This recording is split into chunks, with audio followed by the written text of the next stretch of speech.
Hello, a very warm welcome to Fireside Chats. My name is Magela Pillai, and today I'd like to introduce you to Sister Denise, an experienced practitioner of Rajyoga Meditation. Today's topic is entitled The Dark Night of the Soul. This series focuses on spirituality. It asks you, the viewer, to take a good look into your mind and heart and ask questions such as, what does spirituality mean to you? Is there anything within your personal life that you would like to improve? And is there any aspect of your external life, your family life, your vocation, where you think you could apply spiritual principles in order to make your life better? In this series, we also ask you to take a good look at what your relationship is with the divine and ask whether you can improve your relationship with God, whomever you believe him or her to be. Sister Denise, a very warm welcome to today's show. Thank you very much. Thank you so much for joining us. The subject, Dark Night of the Soul. Ordinarily, one does not think of the soul either in darkness or light. The general belief is, I have a soul. You don't concern yourself with its transitionary phases. Well, the dark night of the soul is an expression that isn't new, because what happens when a person wants to develop themselves spiritually or to follow the path of mysticism is you have to go into an inner space which is very deep and may contain some areas that are very very uncomfortable, actually, because there is this deep dark place that you have to cross before you reach the light. And it's a kind of a pilgrimage where you have to go in far, deep, into an unknown space. And sometimes it is fraught with things that make you afraid, things that make you doubt. It is very uncomfortable, but it's one of the tests. I see. Sister Denise, how does the human soul reach darkness? What has it done? It's hard to believe that the soul originated in darkness. Is it a state that it has reached, or was it always in darkness? I think that the soul itself is light, but the intensity of the light, the potency of the light, that is going to vary. So I think that the dark night of the soul is corresponding to the new moon, where it's just a tiny band of light. And the soul can never be totally extinguished, but it can go to a point where it's hardly any light there. Now, how has it reached this stage? What has it done to wax or wane? Wane. Wane. What has the soul done to wane? The soul hasn't necessarily so much as done anything, but you know, the waxing and the waning of the moon is just a matter of time, depending on, you know, how far it has got around the earth. But the soul cycles around eternity. So there's a period of time where the soul resembles the full moon. It's fully in its brightness. It has all of its qualities. It has absorbed, you know, the full moon, the moon itself doesn't have any light, but the full moon is when it's facing the sun on the other side of the earth, so that it is reflecting the light of the sun. And God is very often described as the sun of knowledge.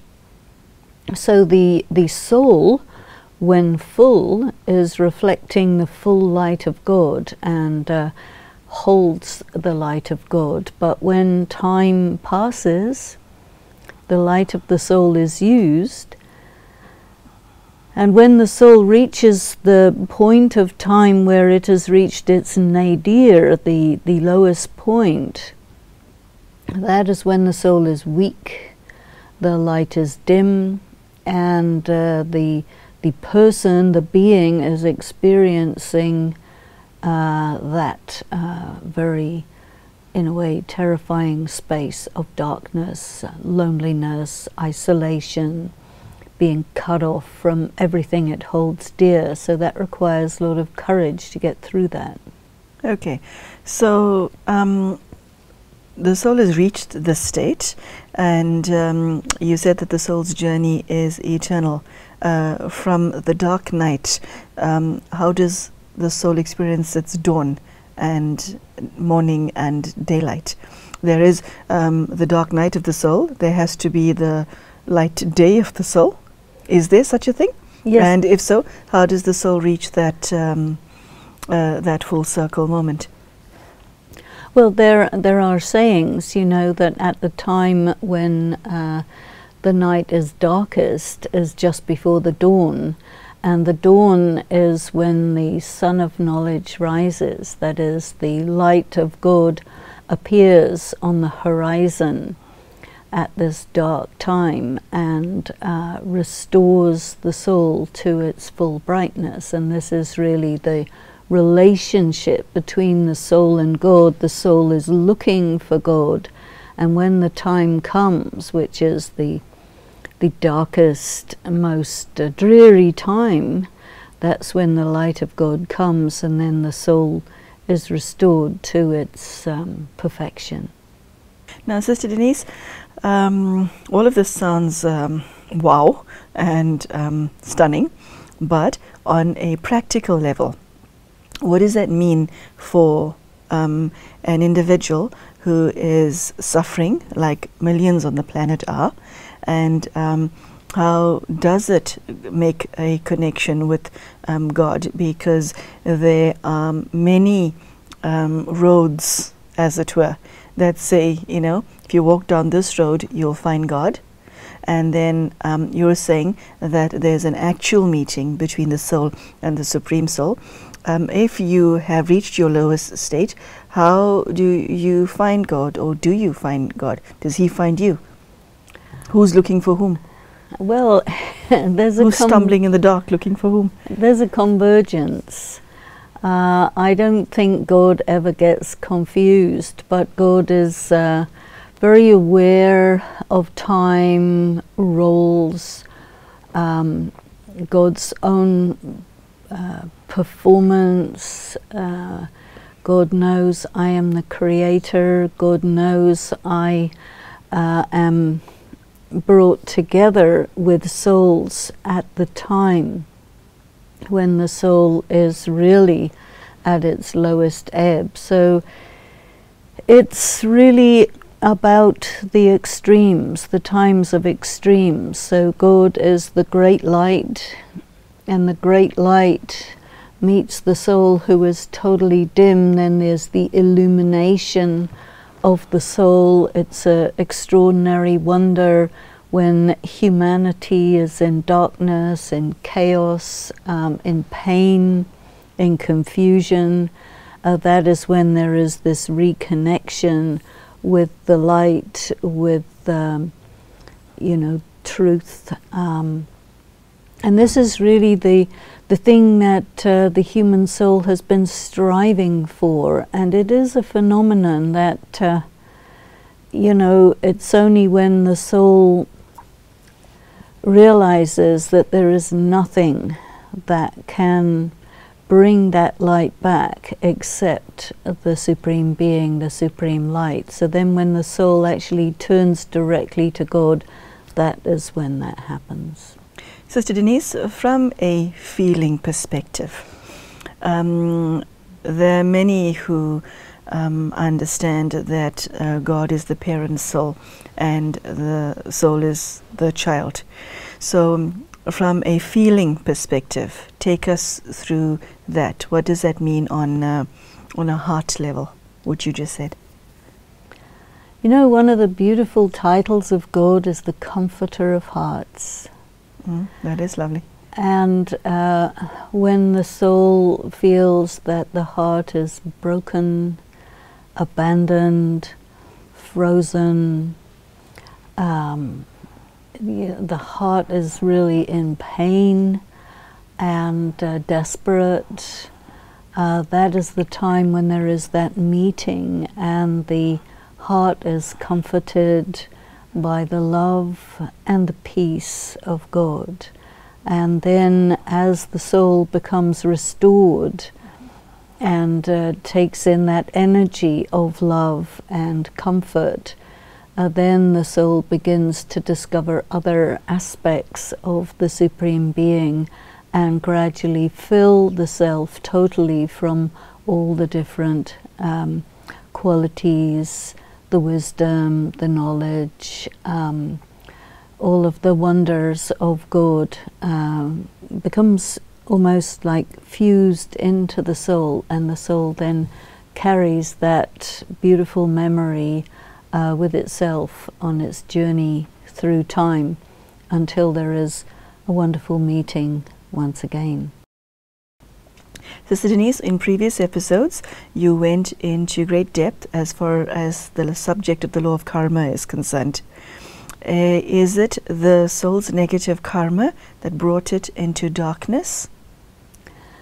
I think what we can also say, that can be said, but more than anything, it is the loss of light in the soul that caused the soul to perform negative karma, which caused the light of the soul to decline at an accelerating rate.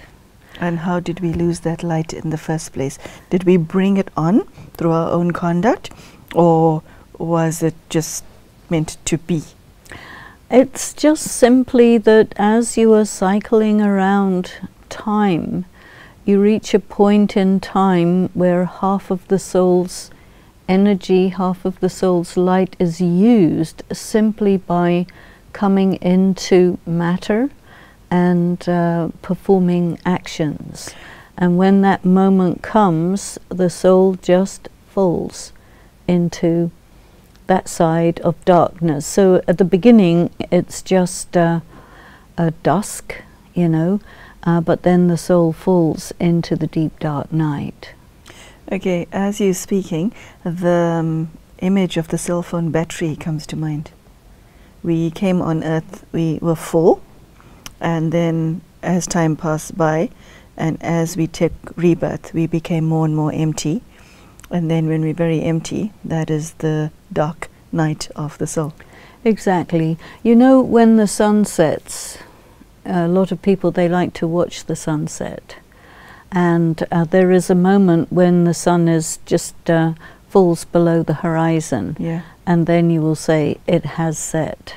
Yeah. So it's as if a moment comes when the light of the soul that makes it naturally soul conscious is just gone, and then it becomes body conscious, it becomes oriented to matter or under the sway of matter, and this is where it's under this shadow, you see, the light is gone. So soul didn't do anything, it just happened. But then, it having happened, the soul is then looking for the light. And so this is where you get all of the different practices and religions and meditations, and the soul is striving to get back what was lost. But you can't get back, you know, the sunset happens at the beginning of the night, and the sunrise doesn't happen until the end of the night. So the soul has to pass through the whole night before it reaches the dawn and the morning and finds once again the light of God and reconnects. And so there is this quite long period of the night which the soul must pass through. And when you're passing through the night, your eye is on when will the morning come. Okay, Sister Denise, the human soul needs God. Does God need the human soul? I wouldn't say that God needs the human soul, because God never changes. God is immutable, but you know, the relationship is between God, the Mother, Father, and the children. So the children definitely need the parents, but the parents love the children. And so God's attention is on souls. And so there's a karmic connection between God and souls. What is it about God's personality that can fulfill the needs of, well, every human soul on the planet? What, how is this possible? Because it's quite obvious that even if you have a significant other in your life, it's not possible for one human being to fulfill all of your needs all of the time. And yet, God, you're saying, can play that role in humanity. What is it about him that gives him the power and the ability and the interest to pull something like that off? Because it is a humongous, superhuman task. Well, first of all, we have to realize God is not a human. Yes. And it's very hard for humans to think of someone who's not human. I mean, we have various, you know, how you say, different monsters, you have titans, you have all these various sort of superhuman, almost imaginary figments of the human imagination, but humans have not been able to extend to the point of being able to figure out God. Only God can describe himself, herself. God is the ocean of love, the ocean of peace, the ocean of happiness. God contains within his understanding the knowledge of all things, the knowledge of himself, the knowledge of the creation. And, you know, God is also called the ocean of virtues.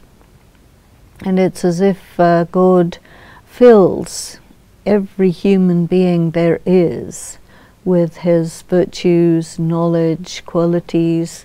It's almost as if humanity, I think we're somewhere around 8 billion people, they have absorbed all the love, the peace, the details about God. Some have absorbed more, some have absorbed less.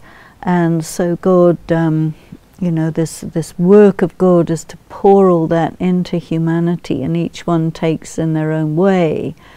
And then God becomes still while humanity plays out the game, the play of the, you know, the interplay of all these characteristics that they have with each other. Everyone has their own part in the drama, each one is individual, and when they become empty, well, they have to think about the source once again, and they will only take what they had taken previously, because that's what they have the space for.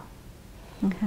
And so, you know, it's a very extraordinary thing, and part of the study of Raj Yoga involves thinking about all this until you kind of see it, and you understand, what is my relationship with God? What is it about God that I want to take into myself? Because I think God, sometimes you say, is like a gigantic supermarket or a department store where everything is there, and you go in, you have a certain amount of time, you go in and take as much as you can get. So you're going to, you know, if you're into sports, you're going to go straight to the sport department. If you're into cosmetics, you'll go to the cosmetic department, or dresses or shoes or, you know, electronics, whatever it is you want, you'll go, and then when you've got all that, you'll look around and see what else is there. But how many people will take everything? Everybody will take something, and some will take more than others. But it is as if God makes himself available, and then you know, take whatever you can. Be with me, absorb from me, use me, interact with me, take what you can, and then let that be your assets which carry you around the next cycle of time. Why is so much of what you just said a secret? Why is it not common knowledge? Why is it that even though humanity has reached its darkness and its the depths of its darkness, people still don't know it? They have a sense of things, but we still don't know it. Why is that the case? Why is God so well concealed that most people don't know him? They would like to, but they don't know him. Well, I think that God does reveal himself more easily to some. It really depends on the individual. But I think that once you have understood something about God, you then become an agent to distribute it to others. And you can present whatever you understand about God to others, and then they will take it or they won't take it. I mean, the thing is, when God comes, there are thousands of false gods. And so you have to be able to distinguish among all the false gods which one is the real one. And this is the thing, God is very incognito. And so there is a lot of merit in being able to discern who God is and where God is in the midst of all of this confusion. Sure. Okay. Okay. And Sister Denise, if God is giving a message to humanity at this point in human history, and he wants to alleviate the darkness within the soul, what is he saying? What is the parent saying to the child? The parent is saying to the child, focus your attention on me. I'm your mother, I am your father, be with me and take whatever you want from me. Take light, take peace, you know, take this nourishment. Just as a small baby just takes nourishment from the mother. Just take that love, take that peace, take everything you can and fill yourself. This is really the message. There's another aspect of the message which is, I think, very important, and that is do not consider yourself to be a material body, because you are a spiritual being of light, you are a soul. I think that's a very important message. Yeah, because it's become very deep-seated that I am this. And the message from the Supreme Soul is that you're not. Is that part of what led to the darkness? Well, when the soul loses that light and it goes into the darkness, it comes under the shadow of matter, and so it definitely considers itself to be matter, and it becomes associated with matter, and it fuses with matter, it confuses itself with matter, it becomes a materialistic soul. And then God has to take that soul and say, you know, you're actually a soul, not a body, you're a spiritual being, please become soul conscious and not matter conscious. So God is waiting? God is there. You just have to turn your attention and begin to make the connection and start to take, you know, draw that light, especially the light. Draw the light, fill yourself with light, open yourself up to the light, to the love, to the wisdom, and try to understand the knowledge that he is giving at this time. What happens to the many who cannot see, do not accept God's proposal, God's hand? One thing that is possible is for someone who is connected with God to display God through their own way of life, way of being, their face, their character, so that somebody can see something that they can relate to, and then they can be drawn to, okay, what is the source of this? I am not the source, but there is a source, something like that. Okay, Sister Denise, unfortunately, that's all we have time for today. But this is one of those subjects that one can chat about for hours, but unfortunately time has its limits and we have to say goodbye to our viewers. But thank you. Your message is very sweet, and as you speak, I can feel God's presence from your eyes. So thank you, for not for just for the words, but for the experience. So, ladies and gentlemen, brothers and sisters, the subject of the dark night of the soul. An interesting question to ask yourself is, if you are a battery, where are you at in terms of your own power? I think that's the question. And if you think you're fully charged, then by all means you'll go on with your life as you did. And if it's low, then there is a very deep need within the soul, the child, to look for its mum and dad. And mum/dad is waiting for you. And Sister Denise has shared very powerfully and very beautifully that the fact that you reached your darkness is not your fault. It's simply time that has brought you to this state. It's also time to have a direct connection with the Supreme, to take power from Him, and to fully charge yourself once again. Very simple but very deep message.